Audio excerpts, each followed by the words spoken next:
Mateen Cleaves, how you doing, sir? Oh man, it's always good. I'm happy, man. And then it's always good to see you. Oh man, We go way back, so it's way always back, good way to see back. you. The Yes. feelings mutual. Feelings definitely mutual. So we're talking about Kobe going into the Hall of Fame, and I'm getting a few guys and hearing what is your main memory of Kobe? What's the first thing you think of when you think about Kobe?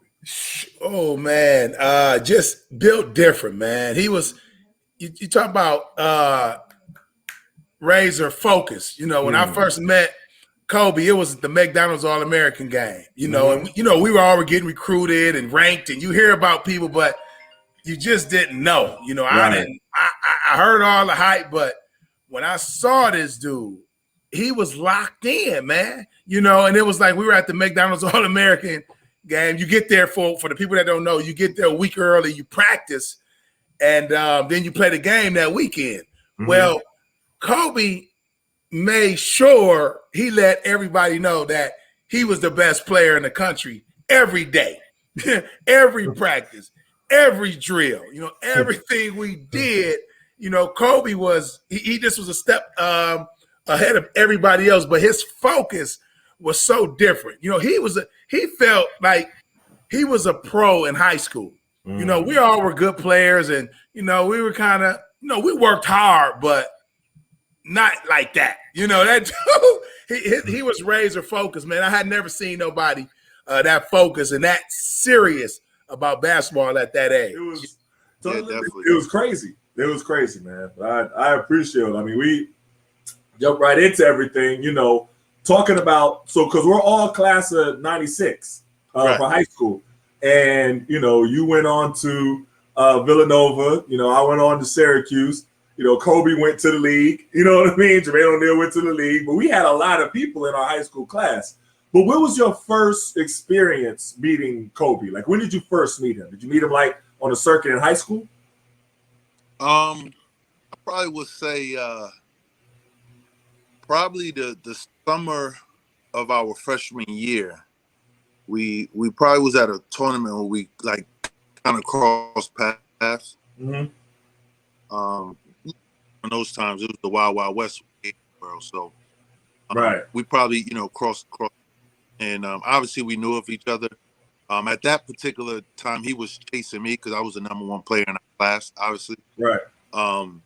And then in '93, '94, he came to play with me on my age program. So that's when we, kind of really, kind of clicked. Me, him, Vince Carter, a couple of local guys, that went to school with me, Kevin Freeman as well. So, Edmund Saunders, that was our team back then. Donald went to Virginia. So, it was around, I would say we initially met our freshman year and then, really getting close our sophomore and junior year. Now, playing against him even at a young age, like on the AAU circuit and everything like that, what do you remember most about him? I talked to some guys, they remember his work ethic, his intensity and stuff like that. What do you remember the most about him? I remember those too, but we really didn't get to see him. There wasn't really social media back then when we were growing up. Right. So, the only time you got to see him was really when you were at the places. And the only place I got to see him in person was at the McDonald's game. And I mean, just like you said, the intensity, his work ethic was even second to none at that age. And you could tell that he was loaded with confidence and going out there and knew that he was the best player on the court every time he stepped out there. Because it's interesting talking to, young players now and trying to explain to them the level of focus, the level of hard work that it takes to get to be a Kobe. You know what I mean? Sometimes people see it and they're like, they just think it's just supposed to happen because you can play on it, but it's not like that. There's a reason why Kobe was Kobe, and talk about that a little bit more, just what you saw in his workout schedule and in his regimen and the way that he conducted himself. Yeah, man. And I would say consistency. It was every day. It was every drill. Like Kobe, he would get there early and he would stay late.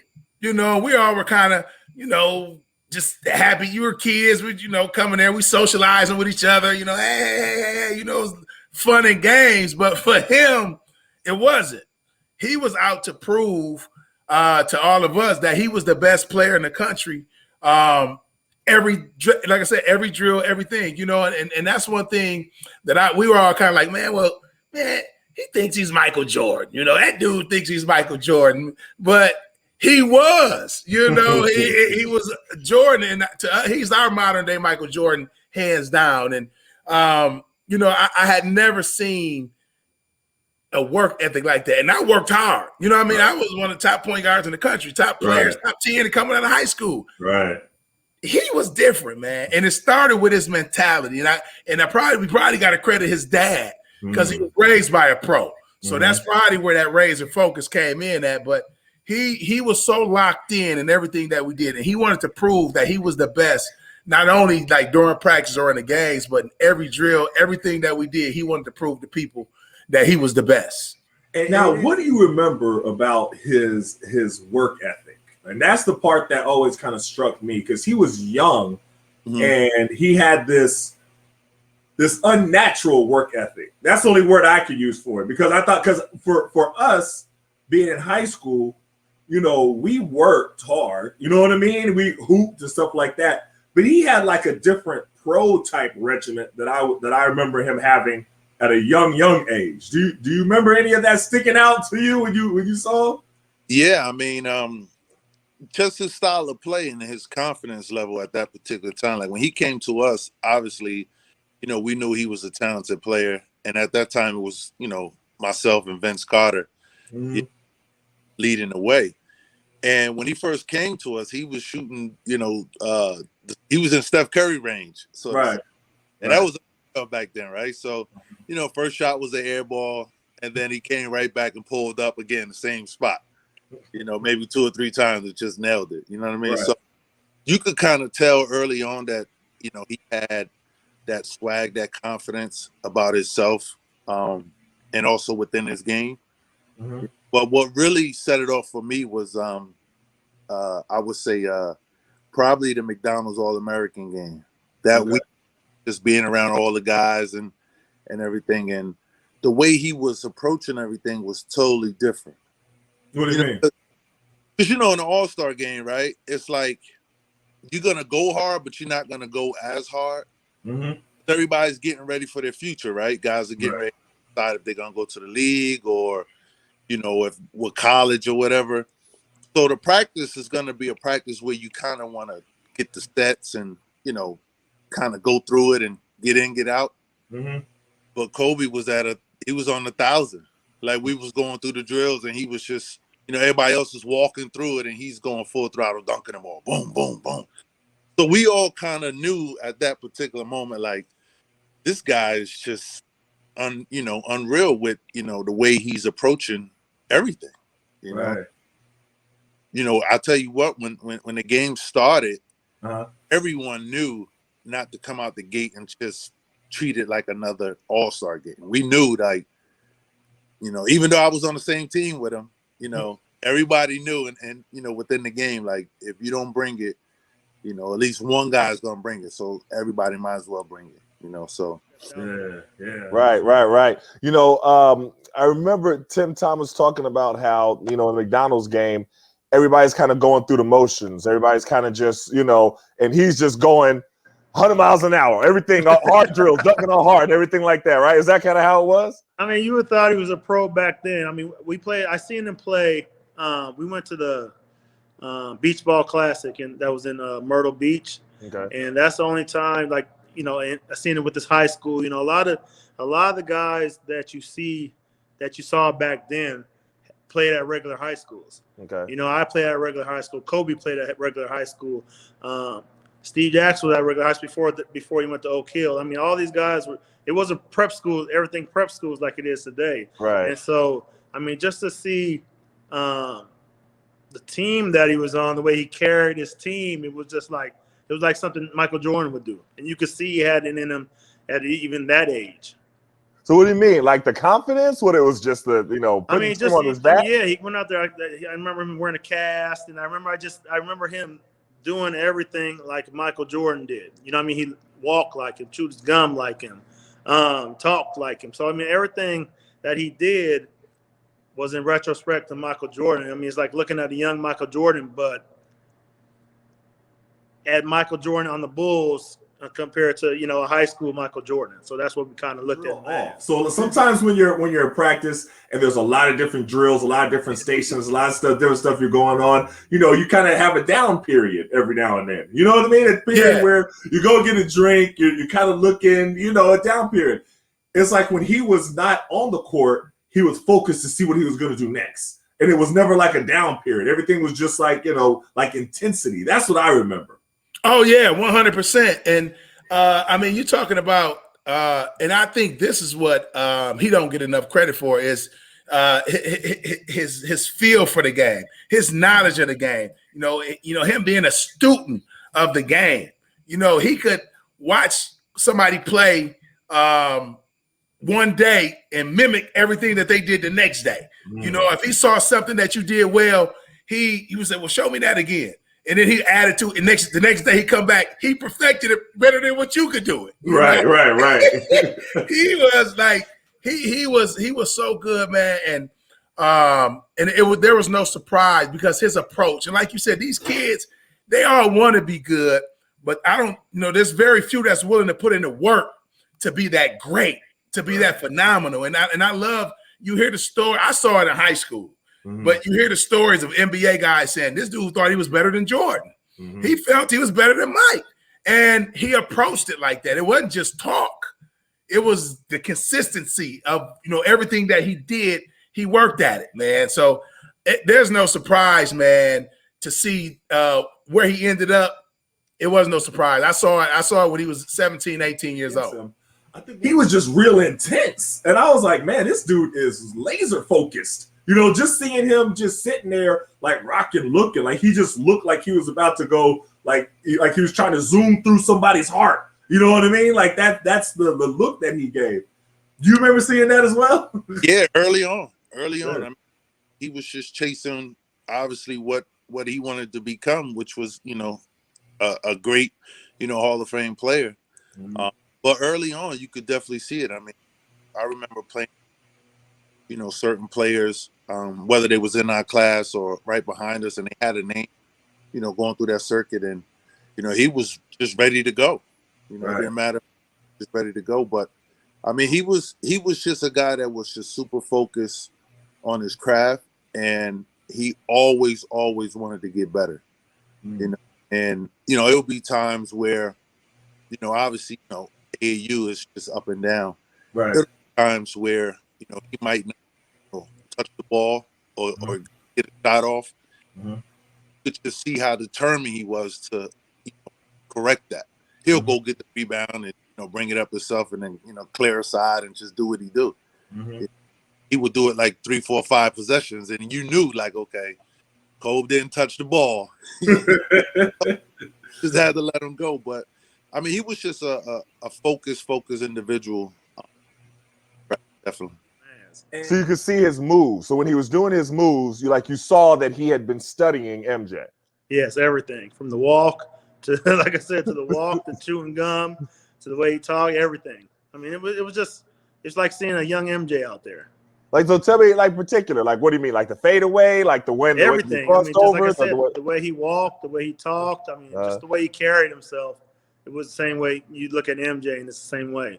What are some of the main things that the young people can take away? Because, you know, now we're older. You know, you're coaching. I coach the little cats at AAU, but you know, you tell them Kobe stories. You tell them things that you know to remember about how they should work out, how they should take care of their body, how they should. What are some of the stories that you would tell some of your players? I mean, he's the hardest worker that I've probably ever seen. You know, I mean, just to be on top of the game like he was and still work like he did. I mean, it's something that you don't see even back then, even nowadays. You know, you get a lot of guys that are at the top of the game and kind of start coasting and take it easy. I did it, you know. I mean, I feel like shit, I could take the day off. You know, I did that, but he never did that. He was in the gym. People going out, he's in the gym. So, I mean, it showed in the way he played. And, I mean, I played against him for years in the NBA. And, I mean, it was just like like I said, the second coming of Michael Jordan. You're gonna get a guy that's probably gonna get 30 points out there a game, and I mean he was tough to stop. And just his demeanor and everything, his will to win, everything. Well, it was tough to match. I think one of the things that I also saw was his confidence was never shattered, no matter what happened on the court. So one of the things I remember they were playing against Utah, I believe it was, and he was young. I think he was a rookie. This was rookie in the year in the NBA, and he shot like 3 air balls. Do you remember that? He shot like 3 air balls, and he approached the same way, like I'm gonna make the next one. Like sometimes if you airball, you know what I'm saying? You go like, all right, maybe I'll pass this up now. Maybe I'll drive a little something. He go to the same spot, shoot the same fadeaway, and he missed it. All right, I'm gonna make the next one. That's a different level of confidence. Oh yeah, it was, man. You talking about self-confidence at an all-time high, and that's another thing that made him great. He worked at it, but he believed in himself. It's funny. I heard a story his rookie year. I won't put the player name out there because I don't want them to be mad at me. But it was one of his teammates, and they told Kobe he was young. I guess he was they were trying to teach him something, and he dude said, "Well, you're conceited." Kobe said, "I'm convinced," as if I'm convinced I'm better than y'all at 19, 18 years old. You know what I mean? So I'm not conceited. I'm convinced. I'm practiced with y'all 3 or 4 months now. I'm better than most of y'all. That's at 19? At 19, 18, 19. That's how he felt, man. You talk while we hitting on self-confidence, he believed in himself, man. And that when I heard that story, man, it made me laugh. And then another story, I was playing against Kobe, and I was playing with another superstar player that made a comment about Kobe being selfish.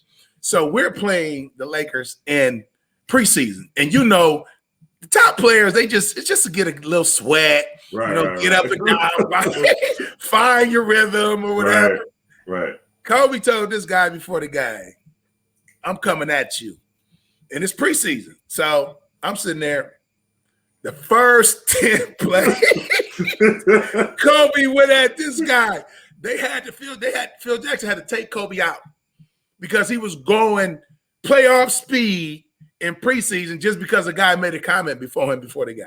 Wow. Like the dude was, he was different. And I know I was so honored, man, to be able to come out in 96, the same year he came out and play against him in the NBA. And like I say, for me personally, he was definitely our Michael Jordan.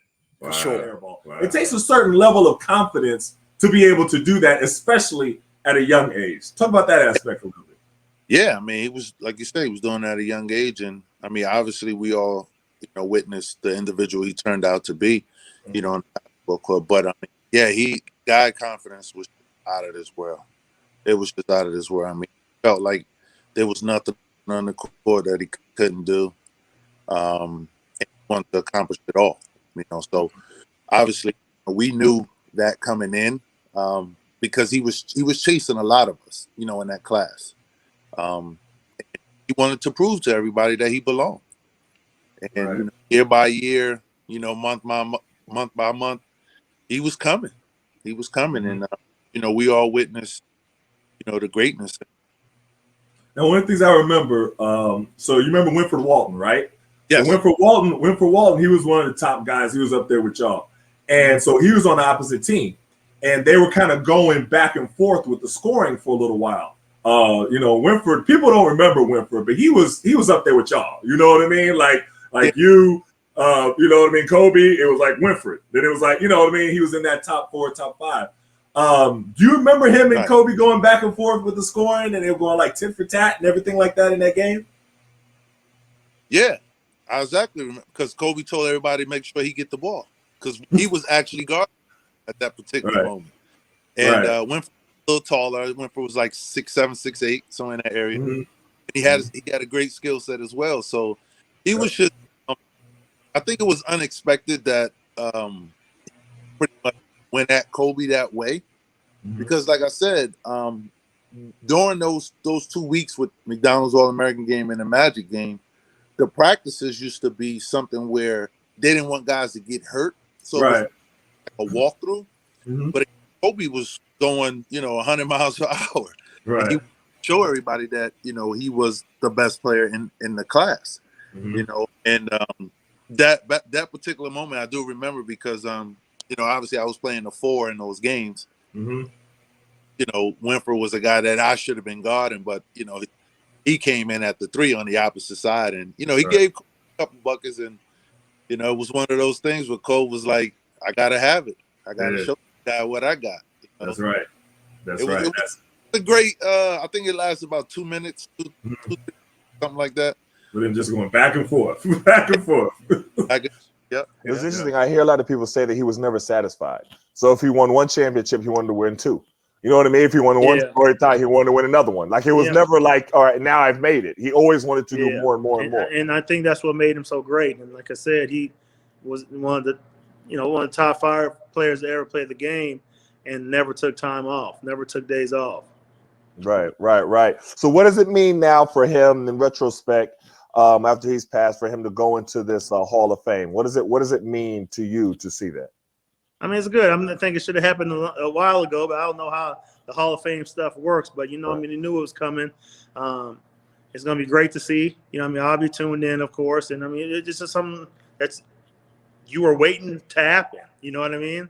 Right. And what does it mean for him to be inducted into the Hall of Fame? What does it mean? Well deserved, man. Well deserved. And I wish a lot of kids would do the research on Kobe and what made him so good. So I'm so glad that he's going in the Hall of Fame. I mean, we knew he was going, but it's just an honor, man, to be, like I said, meet him in high school and play against him in high school, and just to see where he took the game to. He made the NBA better. There's certain guys that come around so often. But he was one of those guys that took the NBA to another level, man. Right. When he was there, man, with that old school approach, man. He had no friends on the court. Watching the games nowadays, all these guys are friends now. Kobe, I was like, I thought, we had a connection there. Right. Coming up in '96 in high school, he didn't care. Right. He'd go at everybody the same way. So, man, what an honor for Kobe, man, and his family. And and I got to give kudos to his dad, man, because you very rarely hear people talk about his dad. And, when you talk about how great Kobe was, I wasn't there, but Kobe's not that great without that guidance of his father, who was a pro, before him. So, hats off to Jelly Bean, because they did a heck of a job of raising him and instilling all of that, that we grew to love and watch Kobe play. Yep. So last question for you. Just talk about him being inducted into the Hall of Fame and how special that is, and just what that means really for the game of basketball. He went out and, had the career that, most of us wish we, could have had.